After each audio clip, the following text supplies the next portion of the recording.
Imagine sitting across from a friend you've known for a decade. You're nodding, smiling, and playing the part, but inside, you feel a cold, heavy distance. You've changed. They haven't. And suddenly, the silence between you feels like a crime. You feel like a traitor just for growing. This isn't a failure of your character. It is the good person trap. Please note, this video is for educational purposes only and is not a substitute for professional therapy. Today, we're decoding why your brain interprets personal growth as a social crime. We're going to look at why you feel a crushing weight of guilt when you realize you no longer align with people you once loved. We'll explore the psychology of outgrowing people and, more importantly, give you a framework to stop apologizing for your own evolution. Let's start with the trap itself. Most of us were raised to believe that loyalty is the ultimate virtue. We're told that a good person stays. A good person is ride or die. But here is the problem. When loyalty is defined as staying the same regardless of growth, it stops being a virtue and starts being a shackle. You begin to conflate being a good friend with remaining stagnant. When you start reading those books, setting those boundaries, or changing your lifestyle, you create a gap. And in that gap, the good person trap snaps shut. You start feeling like you're betraying the old version of yourself and the people who liked that version. Biologically, this is your amygdala screaming. To our ancestors, being cast out of the tribe meant certain death. So, when you feel that pit in your stomach for not wanting to go to the same bar or have the same shallow conversations, it is not your conscience talking. It is a survival mechanism. It is a biological glitch that tells you that changing your mind is as dangerous as being hunted by a predator. If this is already hitting home, a quick like tells the algorithm to show this to someone else who is feeling this same quiet guilt. But why does this feel less like a choice and more like a moral debt you can never pay off? To understand that, we have to talk about the biology of betrayal. Your brain doesn't actually distinguish very well between social rejection and physical pain. When you think about distancing yourself from a lifelong friend, your brain processes it through the same neural pathways as a broken arm. It hurts a lot. This is why so many of us fall into the fawn response. We over-apologize. We say things like, "I'm so sorry, I've been busy," when the truth is, we're just not interested in the dynamic anymore. We apologize for our growth because we're terrified of being the villain in someone else's story. We've been conditioned to believe that as long as we're nice, we're safe. But there is a hidden cost to this. When you apologize for evolving, you're essentially telling your subconscious that your growth is a mistake. You're training yourself to value other people's comfort over your own authenticity. So, if the guilt is just a biological glitch, why does it feel so personal? It feels personal because we confuse loyalty with alignment. Now, listen closely, because this is where most people get stuck. Loyalty is a commitment to a person's well-being. Alignment is a commitment to a shared direction. You can be loyal to someone wishing them the best, hoping they succeed, without being aligned with them. Think about proximity friendships. These are the people we're friends with because we went to the same school, worked in the same office, or lived in the same neighborhood. They're built on convenience, not core values. When the proximity disappears, or when your values shift, the alignment breaks. But the good person trap tells you that because you have history, you owe them your future.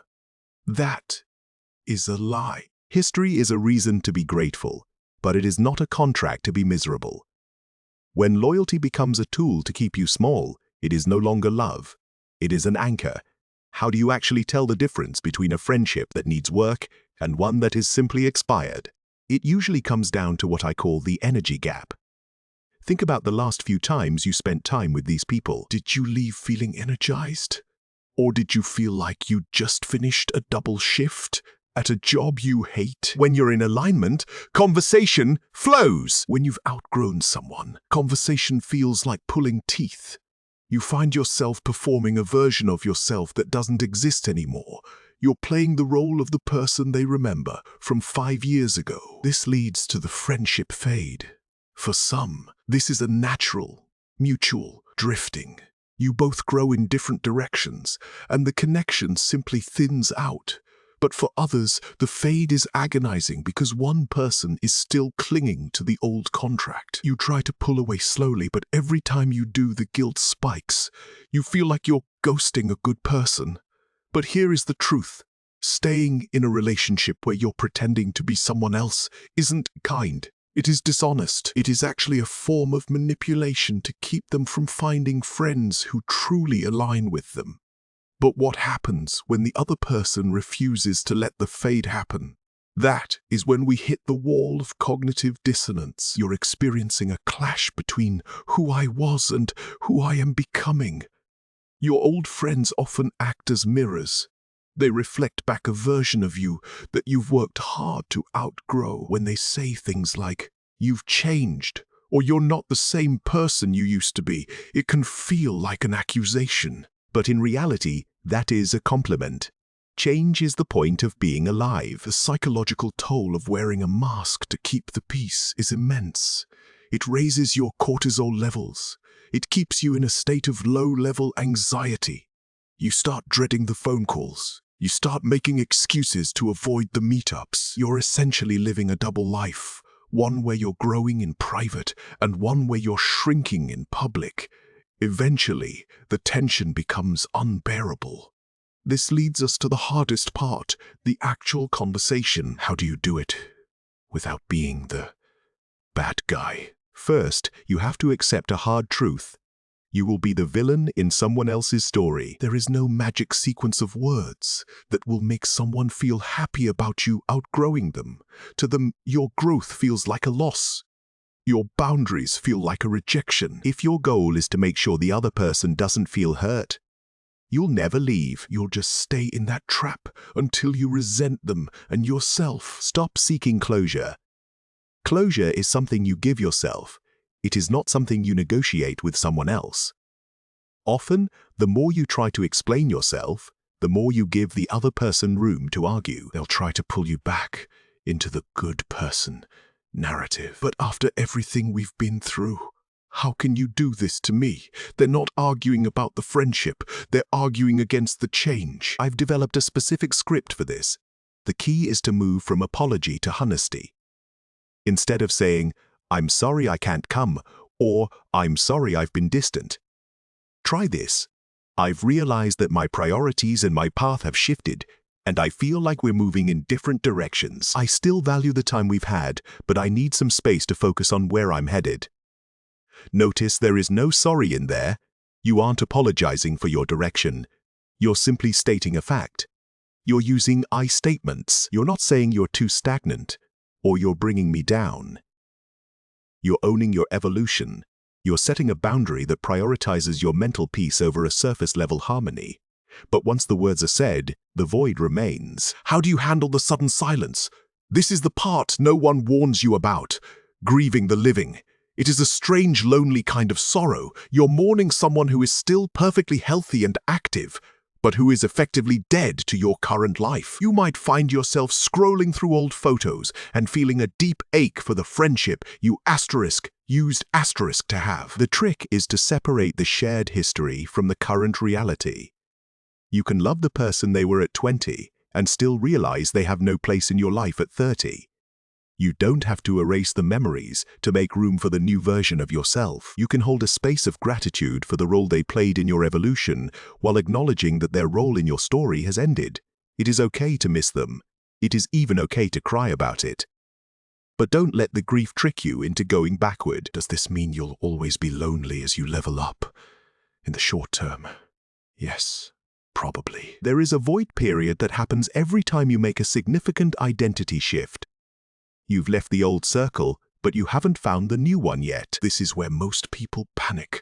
They feel the loneliness, they remember the comfort of the good person trap, and they run back to the people who keep them small. But this void is actually a filter.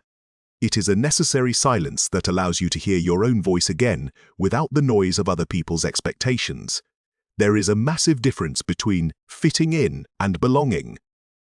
Fitting in is about changing yourself to be accepted. Belonging is about being yourself and being accepted for it. The void is where you stop trying to fit in, so you can finally start belonging. So, how do you actually find the people who do align with your new version? You look for growth mindset peers. These are people who don't see your evolution as a threat, but as an inspiration. When you tell a growth-aligned friend, "I've changed my mind about this," or "I'm pursuing this new goal," their response isn't "you've changed," it is "tell me more." Healthy adult friendships are built on two things: autonomy and accountability. Autonomy means you both have the freedom to grow, change, and even distance yourselves without it being seen as a betrayal.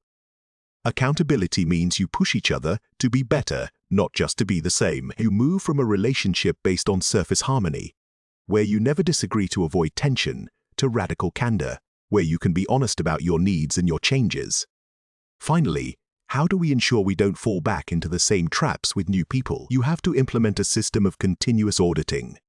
Your social circle shouldn't be a static monument, it should be a living garden. Some people are lifelong friends, and that is beautiful. But many people are seasonal friends. They are in your life for a specific chapter to teach you something or support you through a specific struggle. When the chapter ends, the friendship ends. And that is okay. The most important thing to remember is that you have permanent permission to evolve. You are not a finished product. You are a process. Every time you feel that guilt creeping back in, remind yourself, I am not betraying them. I am being loyal to the person I am becoming. If you've made it this far, it means you're probably in the middle of your own evolution. It is scary, and it is often quiet, but it is the only way to live an authentic life. Remember these points. Growth isn't betrayal. Loyalty to a dead version of yourself is a trap. You can love someone and still not have a place for them in your current life. And your value is not measured by how many people you can keep happy. If this resonated with you, please subscribe for more deep dives into the psychology of adult life. Share this with one person who you know is struggling to grow. And in the comments, I want you to write a simple phrase: I'm choosing evolution. It is a small act, but it is a way of claiming your right to change. Next time, we're going to talk about the art of the high-value silence. How to stop over explaining your life to people who aren't actually listening. I'll see you in the next one.